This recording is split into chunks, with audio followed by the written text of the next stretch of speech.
Exam में top करना, अच्छे मार्क्स लाना, अच्छी रैंक लाना, ये सिर्फ इस बात पर डिपेंड नहीं करता कि आपने पढ़ाई बहुत मेहनत से की है, बहुत हार्ड वर्क किया है, अपना सिलेबस टाइमली खत्म किया है, रिवीजन भी बहुत अच्छी तरह से किया है। इन सारी बातों के साथ साथ ये इस बात पर भी डिपेंड करता है कि आपने एग्जाम में जो क्वेश्चंस अटेम्प्ट किए हैं उनके लिखने का ढंग क्या है, उनका रिप्रेजेंटेशन कैसा है। क्योंकि कई बच्चे मैंने देखे हैं जो बहुत अच्छी तैयारी करते हैं, बहुत अच्छी तरह से रिवीजन करते हैं, उसके बाद भी वो एग्जाम में प्रॉपर तरीके से आंसर्स को अटेम्प्ट नहीं कर पाते, आंसर्स को प्रॉपर तरीके से रिप्रेजेंट नहीं कर पाते अपनी आंसर शीट में, जिसकी वजह से उनके मार्क्स कम आते हैं। तो आज के इस वीडियो में हम आपको कुछ टिप्स देंगे, जिन टिप्स को आप समझकर फॉलो कर अगर एग्जाम उस तरह से अटेम्प्ट करते हो तो आपके हर सब्जेक्ट में 10 से 15 नंबर इंक्रीज हो सकते हैं, 10 to 15 नंबर्स बढ़ सकते हैं।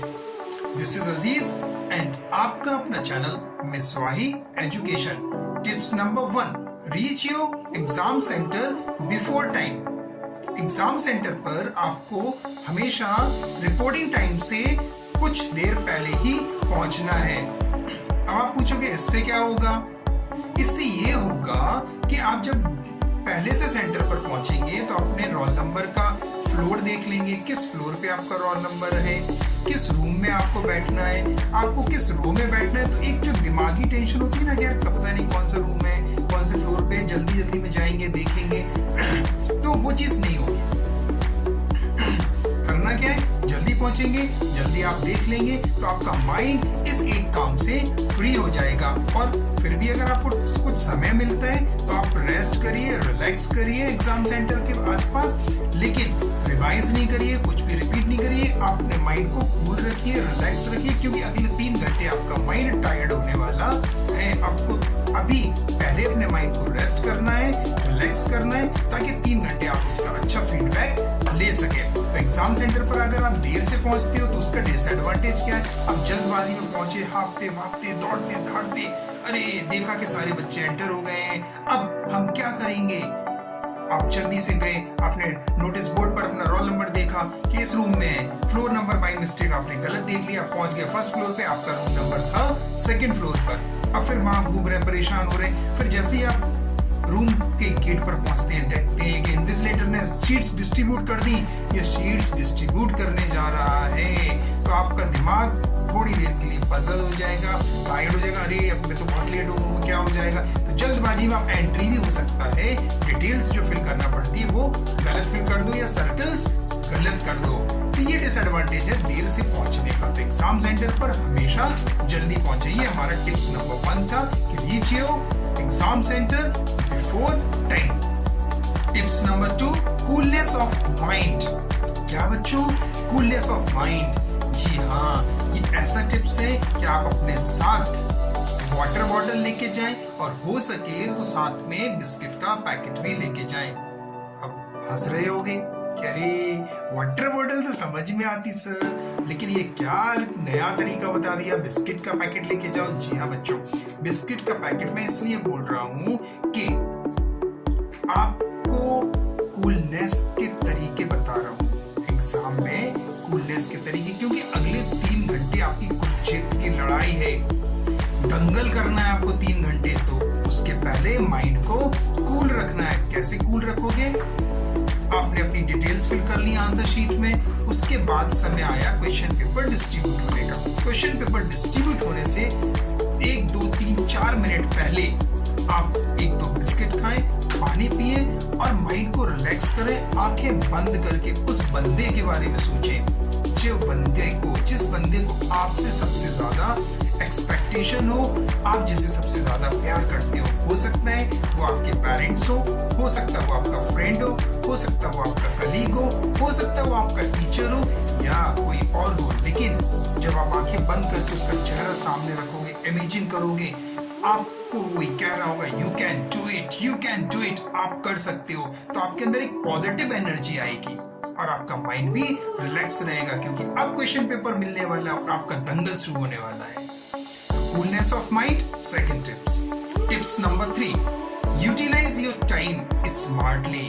जो 15 मिनट मिलते हैं ना रीडिंग टाइम क्वेश्चन पेपर को गो थ्रू करने के लिए, उसको बहुत ही अच्छी तरह से यूटिलाइज करना है आपको। अगर ये 15 मिनट में आपने अपनी स्ट्रेटेजी तैयार कर ली तो समझ लो 3 घंटे आपके वेल प्लान होने वाले हैं, एकदम बढ़िया मस्त से क्वेश्चन पेपर होने वाला है। करना क्या है आपको इस 15 मिनट में कि आप पहले से अपना माइंड सेट कर लीजिए कि क्वेश्चन पेपर के 3 घंटे को हम 3 फेज में डिवाइड करेंगे। फेज नंबर 1, फेज नंबर 2 और फेज नंबर 3। फेज नंबर 1 जो होगा वो फर्स्ट आवर का होगा, फेज नंबर 2 जो होगा वो सेकेंड आवर का होगा, और जो फेज नंबर 3 होगा वो सिर्फ और सिर्फ 45 मिनट्स का होगा। इसमें 15 मिनट मैंने कम क्यों किए वो later on we will discuss on that one. So 3 phase divide हो गए। फर्स्ट फेज में फर्स्ट आवर में आपको सेक्शन वाइज वो क्वेश्चन सिलेक्ट करना है जो आपको वेल प्रिपेयर्ड है, जो बहुत अच्छी तरह से आते हैं। सेकंड फेज में सेक्शन वाइज वो क्वेश्चन सिलेक्ट करना है जो आपको कम प्रिपेयर है, और थर्ड फेज में यानी कि लास्ट फेज में आपको वो क्वेश्चन अटेम्प्ट करना है जिसमें आपको थोड़ा सोचना पड़ता है, ज्यादा सोचना पड़ के सोच कर लिखना पड़ेगा। तो 3 फेज में आपने अपने सेक्शन वाइज क्वेश्चन डिवाइड कर लिए। हो सके तो पेंसिल से क्वेश्चन नंबर के ऊपर ही PH1, PH2 and LST PH, मतलब PH1 का मतलब फेज 1, PH2 का मतलब फेज 2 और LST PH का मतलब लास्ट फेज जो आप लास्ट में अटेम्प्ट करेंगे। उसके बाद जब आपका राइटिंग टाइम स्टार्ट होगा तो इसी सेक्शन वाइज के अकॉर्डिंग आप उसको सॉल्व करेंगे।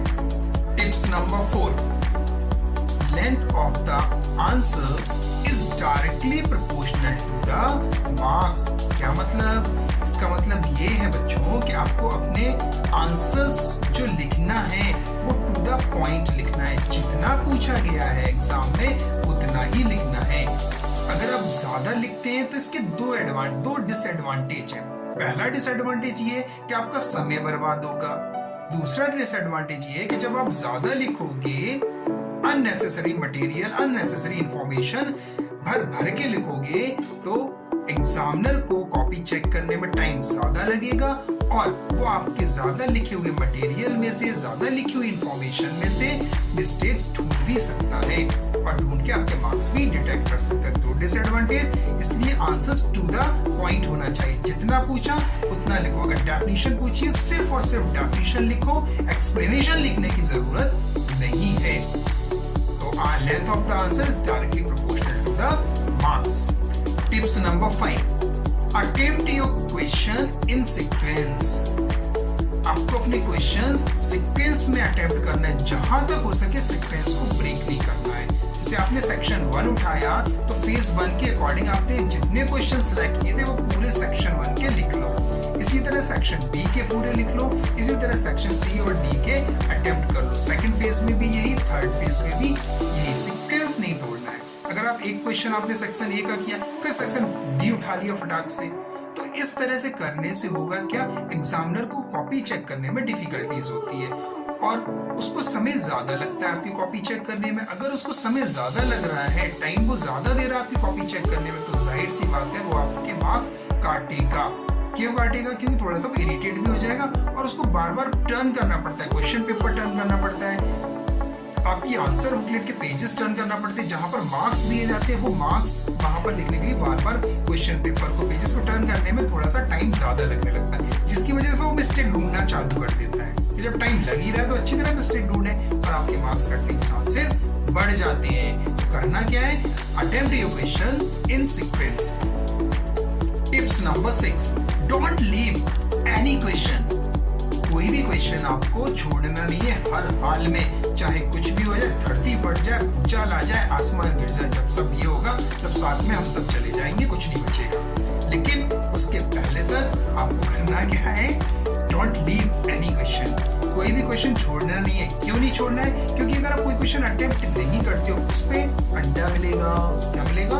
0। लेकिन अगर आप अटेम्प्ट करके आते हो, भले ही आपको उसका एग्जैक्ट आंसर नहीं मालूम, एग्जैक्ट आंसर आपको नहीं मालूम, लेकिन उस क्वेश्चन से रिलेटेड कोई भी इंफॉर्मेशन जो आपके माइंड में स्टोर है, साल भर की स्टोर है या 1-2 महीने पहले पढ़ाई की, उसकी कुछ इंफॉर्मेशन अगर स्टोर है कुछ क्वेश्चन से रिलेटेड, तो आप लिख दीजिए। अगर उस क्वेश्चन से रिलेटेड इन्फॉर्मेशन भी नहीं मालूम, उस चैप्टर से रिलेटेड इन्फॉर्मेशन है तो भी आप लिख दो। फॉर्मूले वाला क्वेश्चन है कि आपको मालूम है मैथ्स वगैरह में, केमिस्ट्री में या फिजिक्स में कि ये फॉर्मूला इससे सॉल्व हो सकता है, भले ही वो हो नहीं लेकिन मे बी हो सकता है, तो आप वो क्वेश्चन का फॉर्मूला लिख कर आओ। कुछ ना कुछ इन्फॉर्मेशन जरूर लिख के आओ ताकि आपको जीरो नहीं मिले। क्योंकि अक्सर होता क्या है कि जब हम लोग कॉपी चेक करते हैं ना, एग्जामिनर्स, मैं भी जो कॉपी चेक करने जाता हूँ तो वहां पर मैं देखता हूँ कि अगर कोई बच्चा फेल हो रहा है और अगर उसने कोई क्वेश्चन अटेम्प्ट किया और गलत भी हो रहा है तो मे भी कोशिश करते हैं कि मार्क्स थोड़े से दे दें। भले ही एग्जैक्ट आंसर नहीं है लेकिन कुछ तो बच्चे ने लिखा है जो इससे रिलेट हो रहा है, तो वहां पर मार्क्स दे देते हैं और स्टेप वाइज मार्क्स देते हैं कि अगर बच्चे ने जहां तक अटेम्प्ट किया है वहां तक मार्क्स उसको दे देते हैं। तो don't leave any questions. Tips number 7, use your last 15 minutes. Last 15 minutes का यूज करना है। जो मैंने लास्ट फेज बनाया था 45 मिनट्स का 15 मिनट छोड़े थे, वो यहाँ यूज करना है। कैसे यूज करना है? होता क्या है बच्चों कि कभी कभी आप लोग जब क्वेश्चंस लिखते हो तो सेक्शन लिखा 1, क्वेश्चन नंबर अटेम्प्ट कर रहे हो 3 और लिख दिया क्वेश्चन नंबर 5। बाय मिस्टेक हो जाता है ऐसा।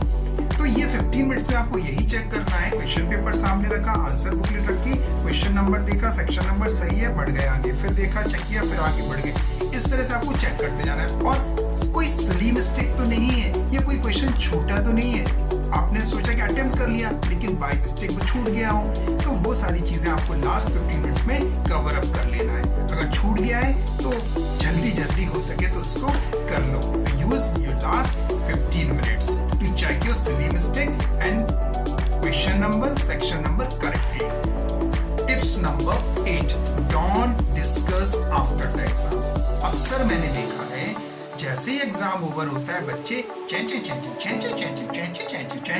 चालू हो जाती है बच्चों की। क्वेश्चन पेपर खत्म, एग्जाम रूम से बाहर निकले, एग्जाम सेंटर से बाहर निकले, फ्रेंड से डिस्कशन चालू।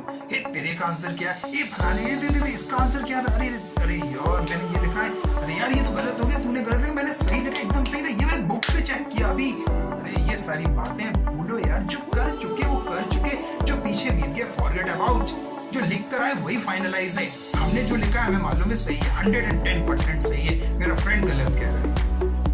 अक्सर ये फ्रेंड्स के चक्कर में आके हम लोग सोचा विचारी करने लगते हैं, मेरा गलत हो गया, मेरा गलत हो गया, तेरा गलत हो गया, और घर पे आके फिर से वही किताबें पलटने लगते हैं जो एग्जाम दे के आए। अब जिसका कुछ नहीं होने वाला उस एग्जाम के लिए देखते हैं मैंने क्या लिखा, मेरे कितनी मार्क्स आई, यार छोड़ो उसको, चुप कर दिया, बीत गया।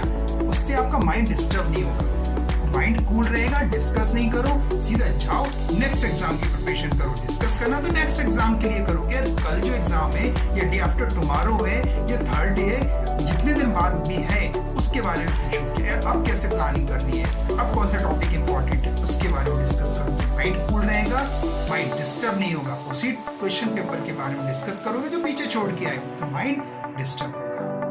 तो बच्चों ये कुछ टिप्स थे, 7-8 टिप्स थे जो आपके लिए हेल्पफुल हो सकते हैं। हर सब्जेक्ट में 10 से 15 नंबर बढ़ सकते हैं। तो ओवरऑल समझ लीजिए आपका परसेंटेज, आपका रैंक, आपका स्कोरिंग कितना बढ़ सकता है।